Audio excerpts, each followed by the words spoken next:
This is The Joe Gaither Show You on send it to me? BamaCentral.com. Also, she did just get done talking.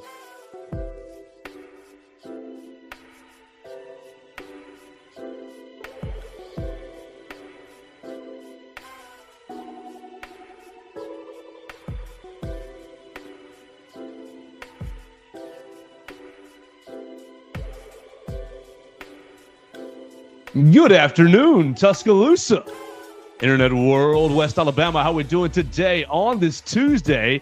It's Tuesday, October 22nd. We're working our way through the week, the new week, and we're getting you ready for another week of Alabama football right here on the Joe Gaither Show. We are live here in the Derek Daniels Studios. You are watching us on the Bama Central YouTube channel. You're checking us out at my own Facebook, Twitter, and YouTube at Joe Gaither 6. We really appreciate it if you're watching us on the Bama Central YouTube channel. And then you are listening to us on your favorite podcast platform, Spotify, Apple Podcasts, and Amazon. And I'm here with our man, Mason Woods. You heard him yesterday a little bit. Hopefully we worked out the audio today. We appreciate everybody who hung in there yesterday.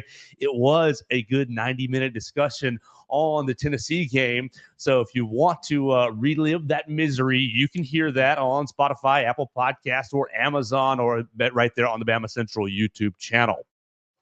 We invite you guys to jump in and join us on the comment section at Joe Gaither 6 while we are live here. We're working out kind of our new little time schedule. I think Mondays in the afternoon will be kind of our spots, and then the rest of the week we'll be working through in the mornings to try to give you guys something to rely on going forward. But we want to invite you to follow Mason Woods at MAWoods_. We want to invite you to follow me, obviously, at Joe Gaither 6. What we're going to do today is going to be about 3 or 4-fold. Oh, Mason, when I closed out the computer, I got to re-pull up my notes. But luckily, they are right there. Perfect. We're going to be talking about Bray Hubbard is your new starting safety. How we feeling about the sophomore? My man's gotten a lot of games last year playing special teams. He's been playing a lot of special teams and a little bit of defense lately. So we'll talk about how you feel about Bray Hubbard becoming your new starting safety for the Alabama Crimson Tide. We're going to use that to kind of have a little philosophical discussion about injuries. Look, I played high school football, and I'll just be honest with you, I was extremely, extremely average. But I got nicked up a time or two and, yes, played through it. What's the right when is it okay for a player to play through injuries? When are you hurting your team? When are you hurting yourself? Or when is it just, hey, man, that guy is a warrior. That guy's a soldier. He is doing his due diligence and giving his all for his team. So we'll talk about that in a little bit. Then we'll talk about Missouri, the next team up, the Tigers coming in for a homecoming, 2:30 right here into Tuscaloosa. All right, it's going to be Bryant-Denny Stadium. Can Alabama bounce back? It should be easy, but it might not be. We'll talk about that, and then we'll finish it up with DeBoer getting a little fired up and the Bama in the NFL. Derrick Henry going crazy on Monday Night Football. Marlon Humphrey as well, getting 2 interceptions and many, many more. So with all that in mind, we invite you to jump in as well on the comment section once again at Joe Gaither 6. We thank Derek Daniel for sponsoring the program and leaving us his space. You can call Derek Daniel today at 205-758-3391 for all of your insurance needs. Call and see how much Derek can save you today. Mason Woods, good morning. How we doing, sir? Ooh, I'm doing great. You know, it was I thought we had a great show yesterday. I was excited to get back in here with you. And, unfortunately, we had to relive that, like you said, nightmare of a game against Tennessee. But we live and we learn. We move on to the next game. We get to talk about Missouri a little bit today. So I'm excited to move on to homecoming week. Absolutely. It's homecoming.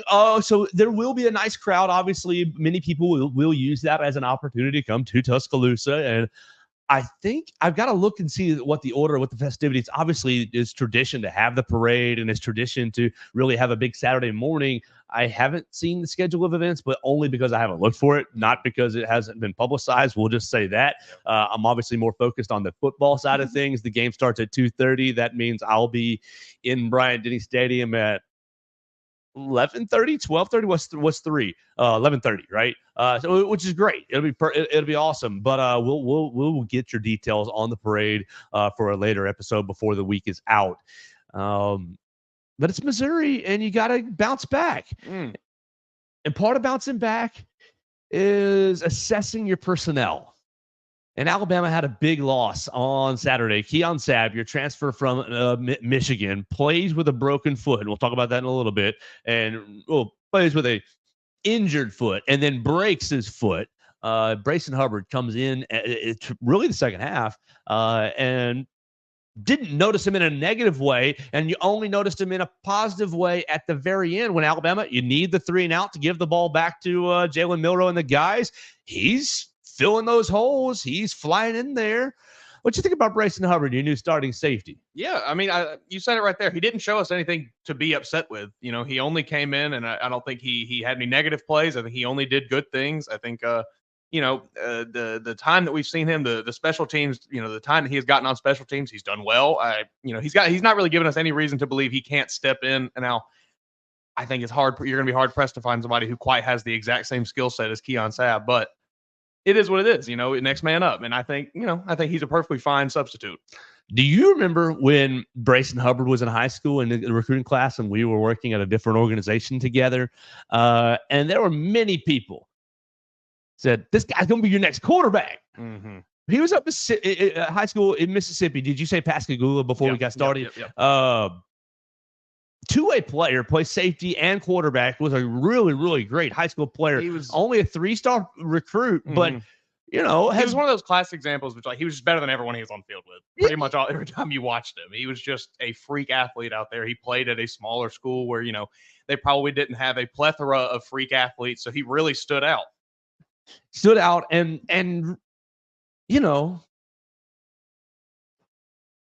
do we need to just say it? Do we need to address it? He was never going to be the quarterback here. Well, that's true. But I was going to get into something a little more dicey with the since he plays defensive back and his skin tone looks like yours and mine. Alabama's have a lot of success with Caucasian defensive backs. So, get that out of your brain right now. You've had a lot of success with Will Lowry, with Vinny Sunseri. Sunseri, one of my favorite players. Oh, what a beast. What a stud. So, obviously, you will see that online now because that's just what you do. And people get nasty online for no reason just because they've got avatars that don't have their face on them. Brayson's gonna have to just embrace that. But he's a dog. I think he is too. I think he plays really hard. Exactly. I think that what you're gonna get out of him is 100%. Now, I think Keon Sabb obviously gave you 100%, but you're gonna get 100% effort, and you're gonna get a guy who knows his assignment. You're gonna get. I'm not quite sure about the game-breaking ability, but look, when the game's on the line at the end of the game this past week, what does he do? His job. Yeah. Fills the holes, gets the tackles. Tennessee on that final series, yes, they're trying to run the clock out, so it's obvious they're running the ball, but it was 3 snaps for 3.5 yards or so.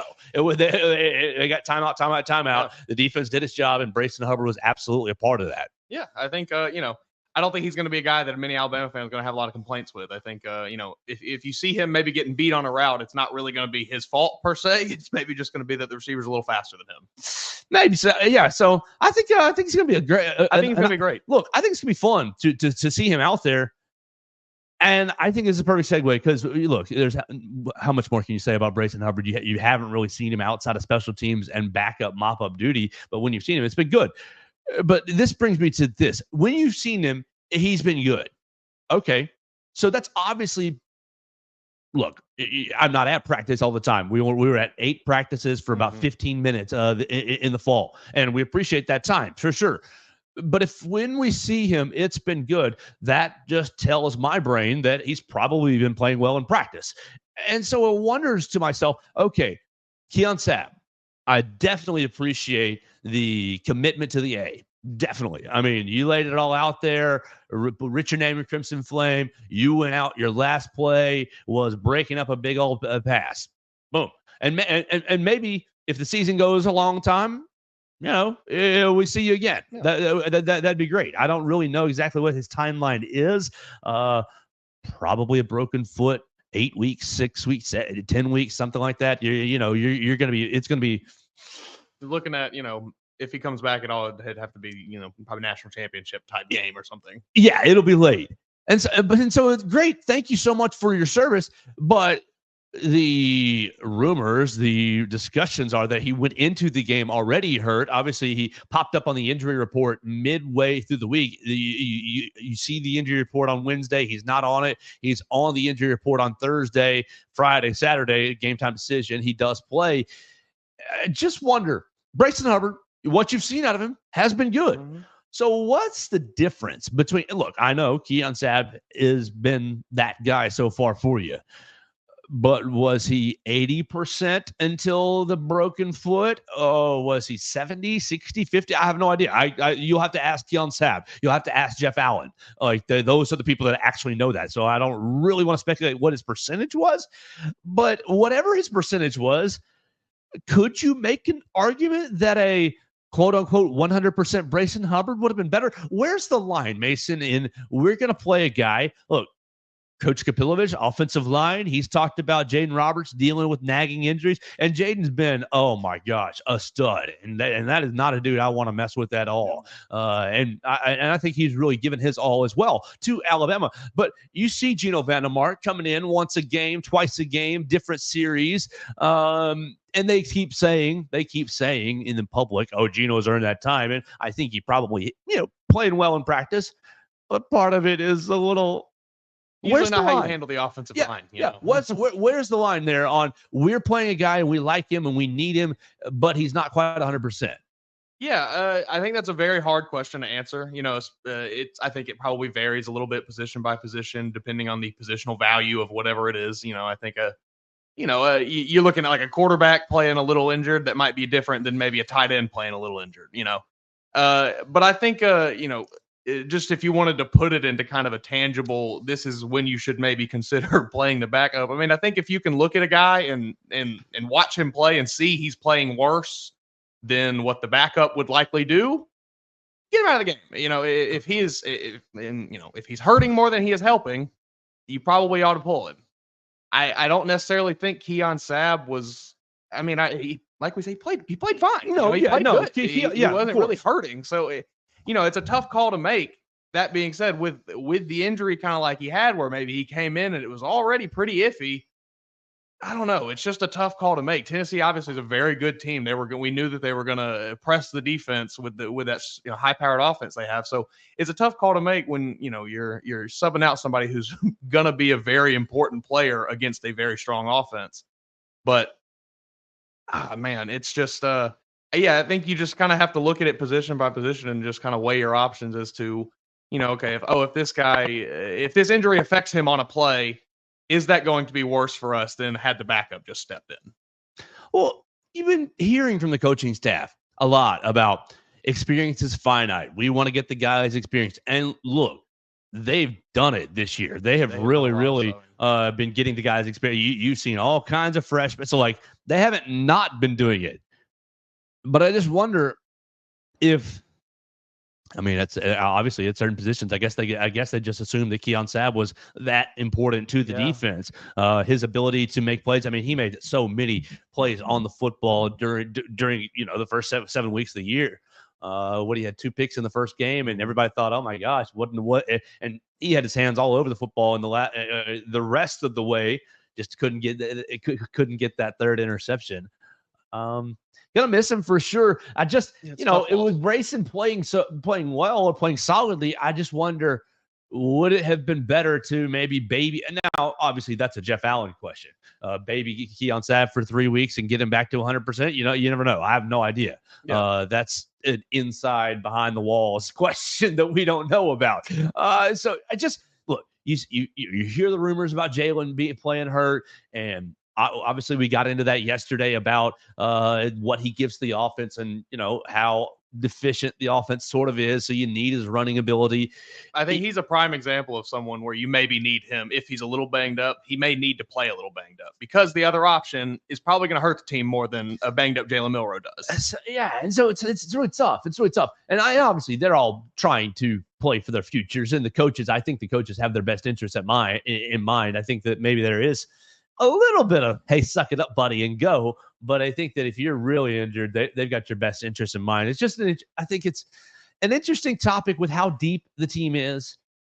When do you say, okay, Billy's banged up. He's not quite running as fast. We're going to put Steven in. I'm just using generic names because I don't want to put that on anybody, Do you think that, it also maybe is just kind of, more younger players now that maybe they are a little less inclined to play banged up, a little less inclined to play injured, because so many of them, like we've talked about a ton of times off this show, a lot of the guys that go to the Alabamas, to the Georgias, to the Ohio States, it is a step to the NFL. That is nothing more. It's nothing more than that. So, it just kind of makes you wonder if the ability of coaches to maybe kind of convince players to play injured has that power has dropped a little bit. Yes, you got it. Look, Mason.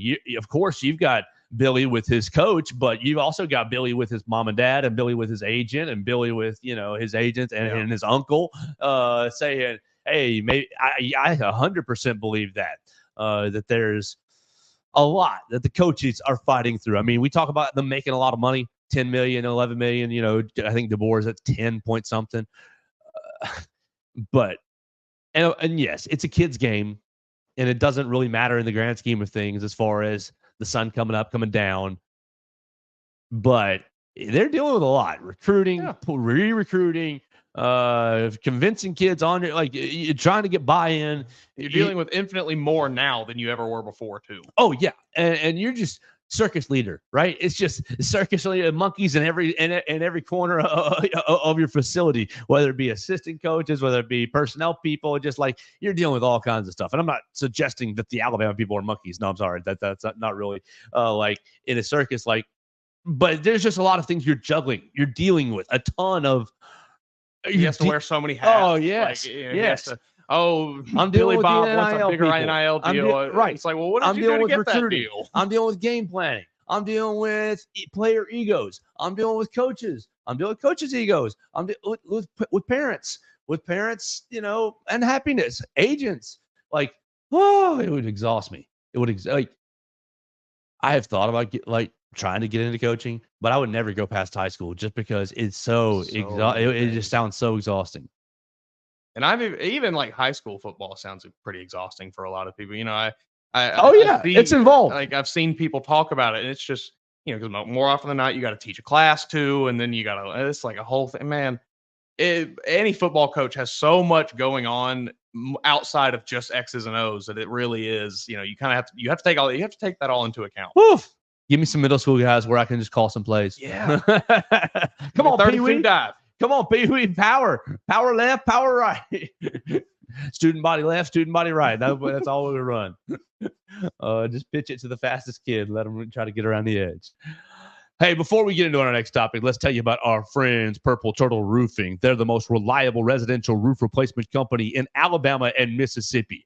Purple Turtle Roofing, whether it's addressing leaks, storm damage, or general wear and tear, Purple Turtle Roofing is going to be there to deliver exceptional roof repair for your property. They're the leading expert in local residential roofing solutions, specializing in providing unparalleled service and quality craftsmanship for all your roof replacement needs. Call Dustin Foley and his team today at 877-PT-ROOF-5 for your free roof inspection. That's 877-787-6635 to schedule your appointment, and one of their qualified employees will come check out your roof for free. That's right, for free. And make sure you're prepared for any and all of life's storms.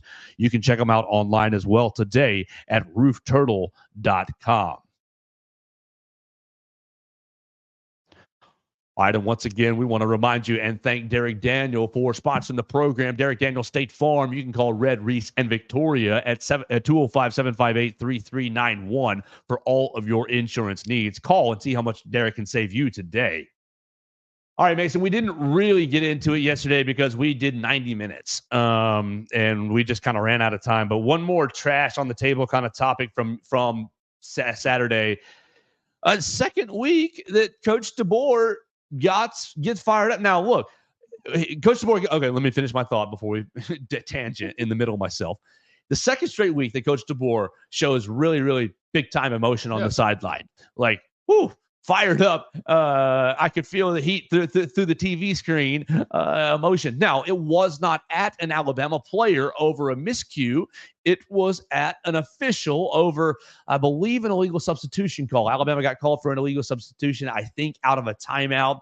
And I believe that Coach DeBoer was arguing the procedural rules of that. And,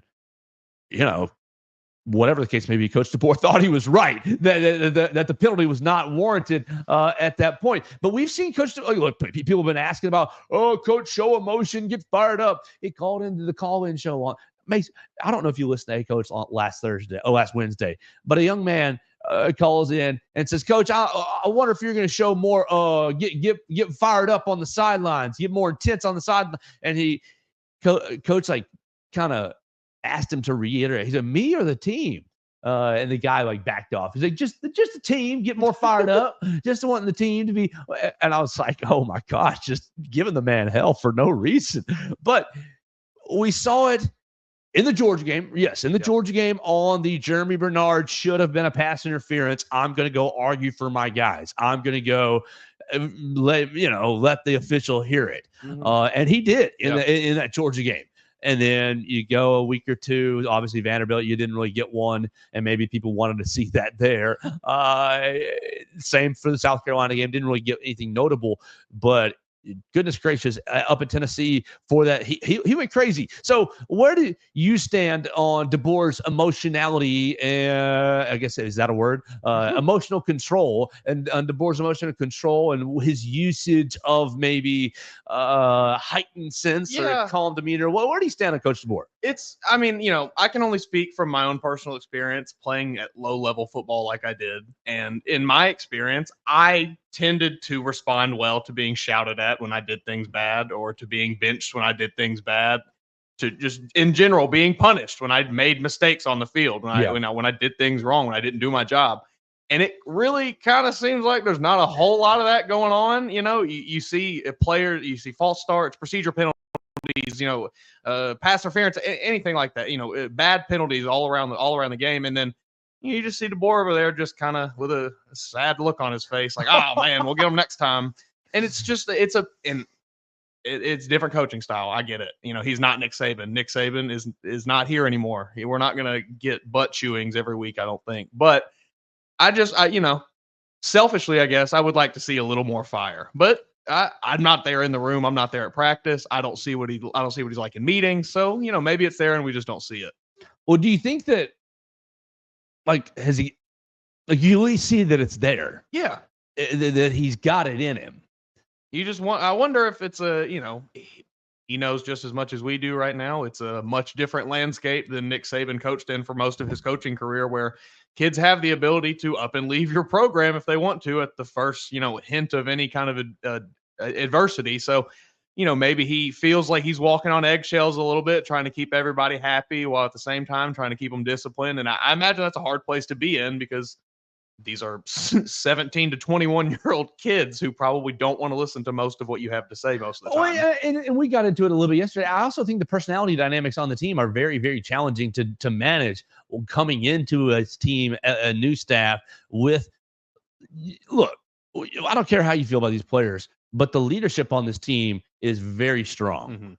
Mm-hmm. They've got buy-in at the top in the locker room, in my opinion. Now, you can debate whether they're holding each other to account or not. Okay, great, whatever. But Tyler Booker, Jalen Milroe, Malcolm Moore, they've got the team behind them, and great. They should. They're strong leaders. They're strong men. They put great play on the field. So why wouldn't you follow them? But I think that creates a little bit of a challenge with a first-year coaching staff coming in trying to, this is the way we want to do things. So to that end, I just think people, when you're losing, exactly, when you're not used to it, everything comes under the microscope. Look, if you won every game, even if it was 17-10, we would not be having this conversation. Right. Ugly games. If you're 17-10 for 7 weeks in a row, but you're 7-0 and you beat Georgia and you beat Tennessee and, you did all those things, they'd say, you know what? I wish we'd scored a little bit more, but roll Tide. Everything's great. We love it. Everything, so these things take time.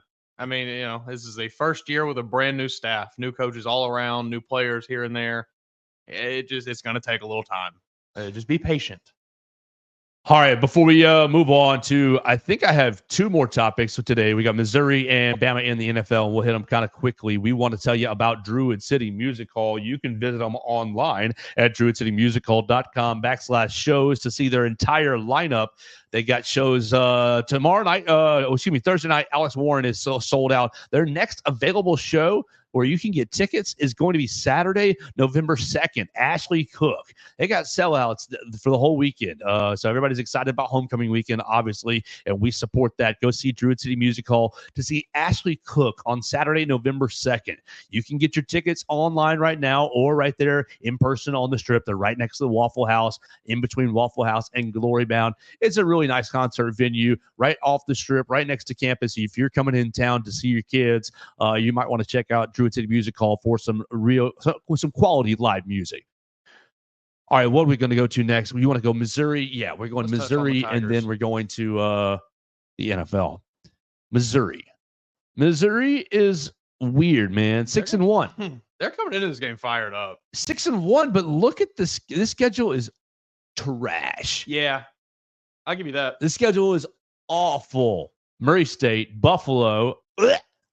Okay, you beat Boston College when they're ranked. I don't know what Boston College has done since then. Are they still doing decent? They're okay. I think they've fallen off a little bit, though. You beat Vanderbilt, so that's a great win. Great win. That's a wonderful win. You beat powerhouse Vanderbilt. Absolutely. So absolutely to be respected. Yeah. People who beat Vanderbilt should be respected. Vanderbilt very feared in college football, throughout college Boston football. College 4-3 now. Okay, yeah, they've fallen off once they've gotten into ACC play. So Missouri, you beat Boston College, you beat Vanderbilt. That's a great win. And then you got the doors blown off. Absolutely blown off when you went to Texas A&M. Like your first real opponent. And if you want to be in the SEC championship game, if you win this game, the rest of the schedule is pretty much downhill. But no, you go to Texas A&M, 41-10, absolutely destroyed from start to finish. And then 2 weeks ago, you beat UMass. Who cares? And then this past week, Auburn. You win 21-17 against the Auburn Tigers. And look, it's an SEC win. But Auburn has been second to last in my SEC power rankings the entire year, right ahead of Mississippi State. And it took you all three quarters. Brady Cook. It took you getting Brady Cook back from the hospital. To beat them. Now you're 6-1. You're 6-1. Great. Your season is still out in front of you. You beat Alabama this week, and then Oklahoma, and those look like your toughest two games. Now they don't look near as tough as they looked in preseason. Like your season's still out there in front of you, Missouri. Brady Cook, Luther Burton. Mason, we've been watching the Alabama defensive backs get burned throughout the year, only to see the quarterback overthrow him, or only to see a wide receiver, Arian Smith, drop a ball. Luther Burton and Theo Weiss are not those guys. What's your thought just right now on Tuesday? Now, obviously things can change, but what's your thought right now on Tuesday with Missouri? This is I think this is a game that worries me a bit from a Bama perspective. I think Missouri is likely coming into this game with a lot of fire behind them. It was probably a very emotional win against Auburn. You have your quarterback go out, goes to the hospital, comes back, wins the game in the fourth quarter for you. So, I'm sure spirits are very high with that team right now. They're probably feeling a bit galvanized after a win like that, even though it is just against Auburn.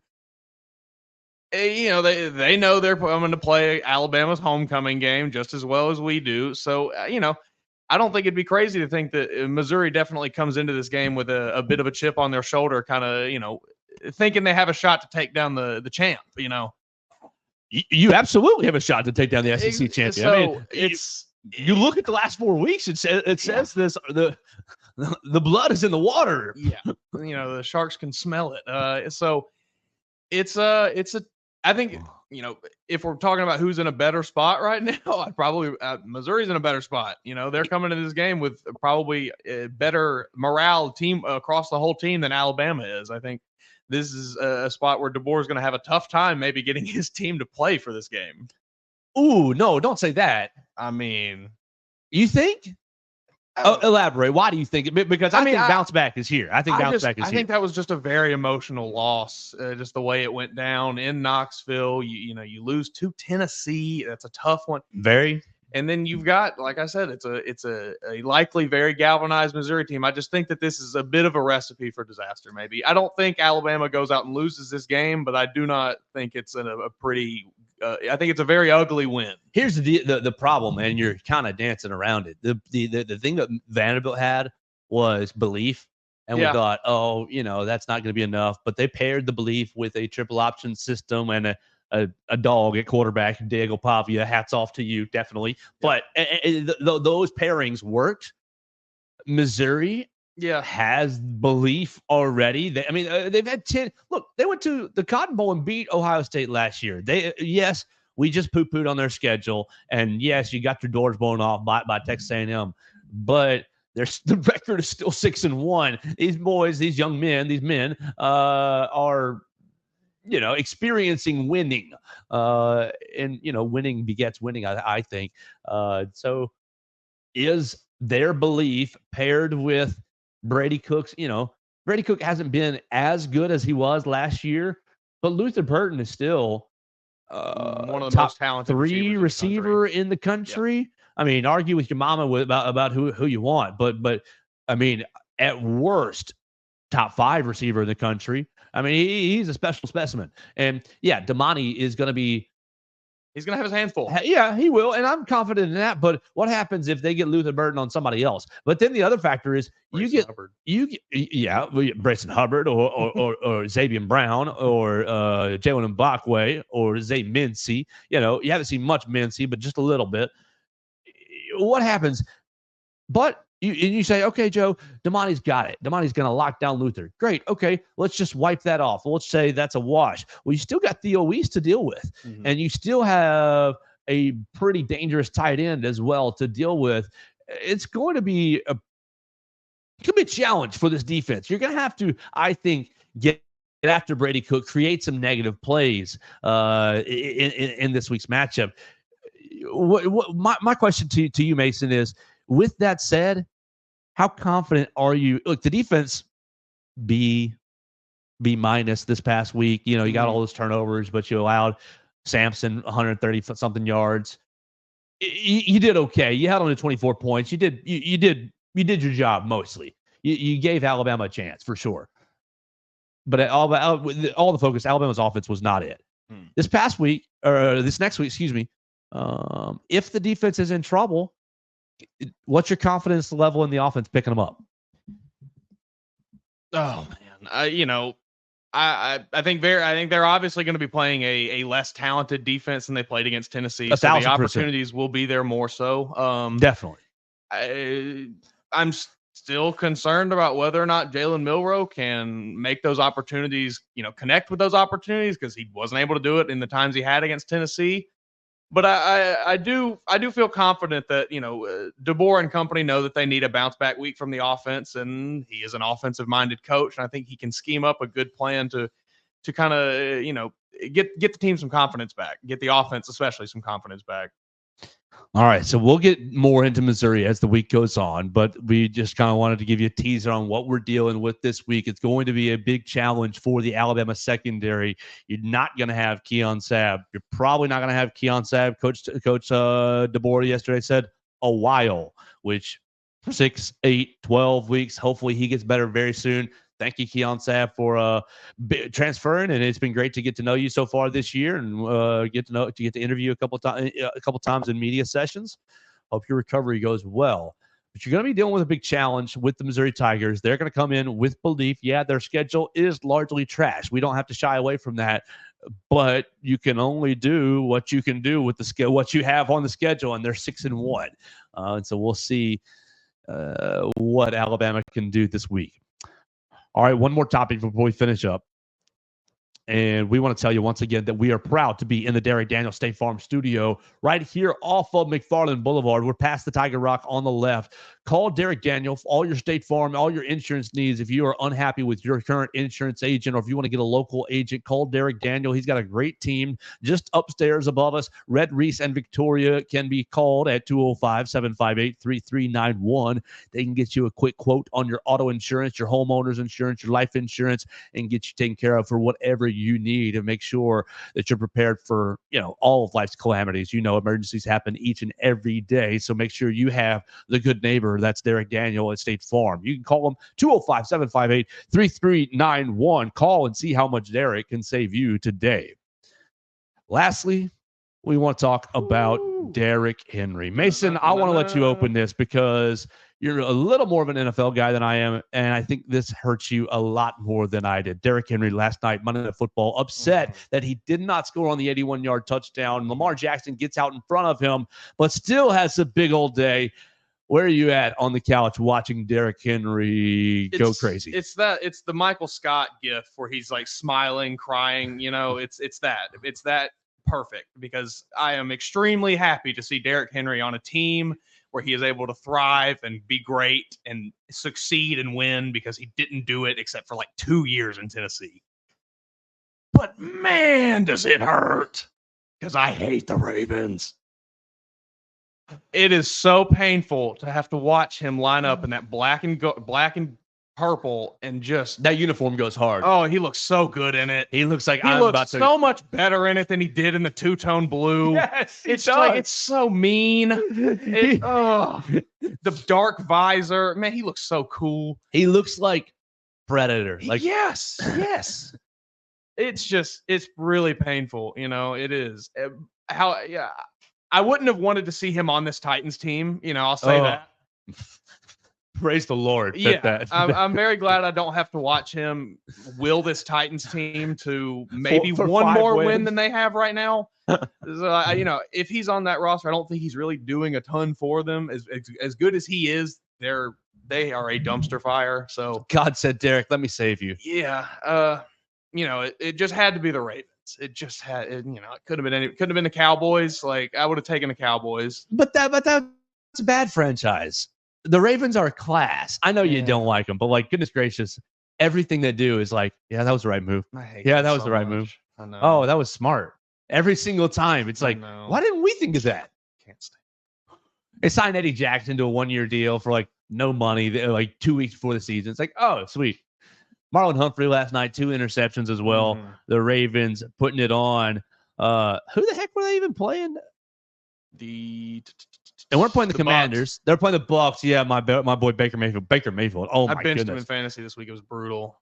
No, dude. I have Jordan Love, Jaden Daniels, and Baker Mayfield on my. So you're playing Baker Mayfield every single week. I have played Jordan Love and Jaden Daniels most weeks, but that's the wrong answer. Baker's 9 times out of 10 he's been third place in that trio. Really? Except for this week. Yeah. Because he's leading. He usually gets me about 28. Jordan Love gets me like 29. Okay. Jaden gets me about, Well, Baker's been like the second best player in my league. They've been 3 of the top 5 quarterbacks this year. Right. And so I've been riding league, Baker so like we've like got crazy. Everyone's team is just ridiculously stacked. It's very fun. Every week Baker goes out and starts his game with 2 or 3 or a couple bad plays, and you're like, dang, you got 7 points. What's wrong with you? And then you see him in the second half. It's like, shoom, shoom, shoom. It's like, oh, you got 30 points. Great. I love you. He's down 2 receivers now. The Bucs are in a bad way, but brutal injuries last night for the Bucs, with the hamstring for Mike Evans on the touchdown pass that should have been, and then Chris Godwin breaks his leg. Like a bad leg. I don't like to. I don't love when the lip readers come out of the woodwork when anybody gets injured or anything, but it seemed pretty clear that you could read his lips on the sideline. He said like, "Oh, I'm done. My career's done," and that's really? Oh, because I saw a clip that was him in the cart saying, okay, time to go to work. Okay, well, maybe I didn't see that one. So I just saw maybe both. Again, the lip readers. Hey, duality of man. When you're injured, the seconds feel like hours, and you can experience a lot of things. Maybe so I hope he's fine. He's been great this year. He is also on my fantasy team. Maybe for a second he thought my career's over, and maybe another guy encouraged him, said, hey, no, come on. Like, that's a scary situation. But that was a bad injury. Yeah. But you ever been hurt before, Mason? Oh, yeah. Tore my ACL twice in high school. I ripped my knocked my shoulder out of place playing football, and I played the rest of the game with a dislocated shoulder. Ooh, yeah, injured. Yeah, that was tough. Did you hurt your team? I did very bad, very much so. Should they have subbed you out? There was no one to sub me out. That's the problem. No choices. Yeah, all I had to do was play. Yeah, got to strap it up, Mace. Rub some dirt on it. Still feel it to this day. Rub some dirt on it, Mace. Man, was it worth it then? You said you still feel it to this day. Was it worth it? Oh, no, not at all. Was it sophomore, junior, senior? This is my junior year. I didn't play my senior year because I got cleared to play. Went the first day of full contact practice. I heard it again. You're like, nope, and not doing this again, coach. Yeah, no. All right, one more Bama in the NFL guy before we finish. Amari Cooper gets traded out of purgatory in Cleveland. Which, what karma? Oh my gosh! Hey, couldn't have happened to a better guy. I really need to move on. Amari Cooper. Yeah, let's talk about the gets Browns. traded to the Buffalo Bills and doesn't even know the bleeping route and turns Keon Coleman's That's like, a rookie. Hey, what's the route? What's the route? And he gives him just a little sign, just a little shimmy, or whatnot. I saw somebody commentating it on Twitter, and there's like, hey, just go cook that safety. That's what he did. Yes. And Josh Allen puts it right in his hands. Amari Cooper finally has another career resurgence for Amari Cooper here. No, think about it. Think about his quarterbacks. He had Derek Carr. Had one. No, Derek Carr was fine. It was above average. Okay. It was a good little. Sure. It was above average. He was not Josh Allen. No, definitely not Josh Allen. Dak Prescott, good, borderline good. Yeah. And now Josh Allen. But he's had some bad ones as well. Mm-hmm. And his time in Cleveland was not good, in my opinion. I'm very happy that he's out of there. I hate that I don't hate that it's the Bills. I don't really have anything against the Bills, but I would have, I would have liked to maybe see him go to somebody I cared a little more about. Keeping on the theme, this just triggered me. Jameson Williams. Yeah, what are you doing, man? What are you in 2 games? Like, I don't know. Have you seen what the substances were? Was it caffeine? I've not seen anything about it. No, I mean two games. I think is the initial first time offenders law for performance enhancing drugs. Okay, so it's under the PEDs. Okay. I'm pretty when sure I saw 2 games, my initial thought was like, okay, well, it can't. What was that? I'm pretty sure that's the initial okay. first time offenders punishment. Okay, because he got first time offenders for gambling. Mm-hmm. 2 years ago, right? Yep. Or a year ago. Yeah. What was that? 4 games or 6 games or whatever. He got first time offenders for gambling, and now he's first time offenders for performance enhancing drugs. He's having a great year too. Oh well, man, we don't know why. Was he having a great year because he was on the juice? That's tough. That's tough for Jameson Williams. It's tough for the Lions. I think the Lions will probably be fine. Yeah, sure. But it's tough for him. And we hope they're not. On this show, the official stance is bleep the Lions. Yeah, I kind of like the Lions. Oh, well, okay. You're sitting on that side of the table for a reason. Brian Branch, you like the Lions. Brian Branch tearing another guy up. On my fantasy team, we drafted defensive players on. Okay, so tell me about your Brian Branch. I mean, he has turnover after turnover. He's incredible. He's defensive player of the year this year. I think he's got to be right up there. He's been awesome. There's not really anything bad you can say about him. He missed 1 game with an illness, I think. But other than that, he's right up. I don't know if he's leading the league in interceptions. I haven't looked at it. He's got to be right up there with the lead if he's not. Oh, he and Xavier McKinney. McKinney had 5 games or something. Which I mean, he did it for the jihadis, the terrorists. He did it for the Green Bay Packers. Which what that's probably where I need to leave that. But congratulations to you, Xavier McKinney, for your great year. It's been awesome this year. It's been we don't have to talk about Bryce Young, but did you hear that Bryce Young was a great scout team, Jaden Daniels for the Panthers this week? Here's the question: if you're going to get your doors blown off, if you're Carolina, if you're going to be this bad anyways, and I know game 1 with Andy Dalton, they won, and everybody's like, oh, see, it was all the quarterback. Well, they've been awful the last several weeks. And yes, my Bears got a great win off of them, but I'm sitting here like, I wonder how great that win was. Yeah, you look good, but the Panthers are so bad. Yeah. Why are you still at this point? What do we do? Why are you putting Andy Dalton out there? I don't really understand. The thought process does not make a lot of sense to me. Just throw Bryce out there. Right. See Let him get the reps. Let him, You're gonna lose anyway. right. Just be sure. Yeah. Right? Yeah, no, it doesn't make sense be to sure. me. Because your offensive line's not good. Your skill positions are not good. I love you, Chuba Hubbard, on my fantasy team, but, below average Once running Jonathan back. Brooks comes back, it's over for him. Right. It's a tough time in Carolina, and I feel real bad for my boy Bryce. I do too. I had high baby hopes boy Bryce. with Dave Canales. I thought he was gonna maybe be okay there. Yes. But it has not gone well. All right, I think you got. Is there any other NFL guys I'm leaving off the table? Jalen Hurts got to win the Eagles, but the Giants, who cares? They're terrible. That's kind of it for me. Yeah. I think that's all we got. Well, thank you for watching. Follow Mason Woods at MA Woods _ Please, yes. You can follow me at Joe Gaither 6. We're gonna keep it doing this in each and every day. What do you want to talk about tomorrow? Ooh, we can get into maybe a little more Missouri talk tomorrow. Ooh. We can, maybe spread it out a bit. What's the advantage of Corey Batoon, right? Corey Batoon is the Missouri defensive coordinator, Mm-hmm. and he came from South Alabama, where he was the defensive coordinator for Kane Womack. What's the advantage? Will Kane Womack be able to give Nick Sheridan the keys to the kingdom, the tendencies, will he be able to unlock and embarrass his old buddy, his old defensive coordinator? We might get into that. We'll leave that for tomorrow. We appreciate everybody watching us on the Bama Central YouTube channel. We definitely appreciate you following Mason Woods at MA Woods _ and Mason for his time jumping on with the show. We appreciate you joining us on Facebook, Twitter, and YouTube at Joe Gaither 6, or subscribing to the show on Spotify, Apple Podcasts, and Amazon, the Joe Gaither Show on Bama Central. We're going to do it each and every day. We'll get you a little bit closer to homecoming, and we'll be back for another edition tomorrow right here on Bama Central and BamaCentral.com. Thanks for joining us on today's edition of the Joe Gaither Show on Bama Central. Keep up with Joe on all his social media pages at Joe Gaither 6. Subscribe, rate, and review the show on Spotify and Apple Podcasts, and be sure to read us daily at BamaCentral.com.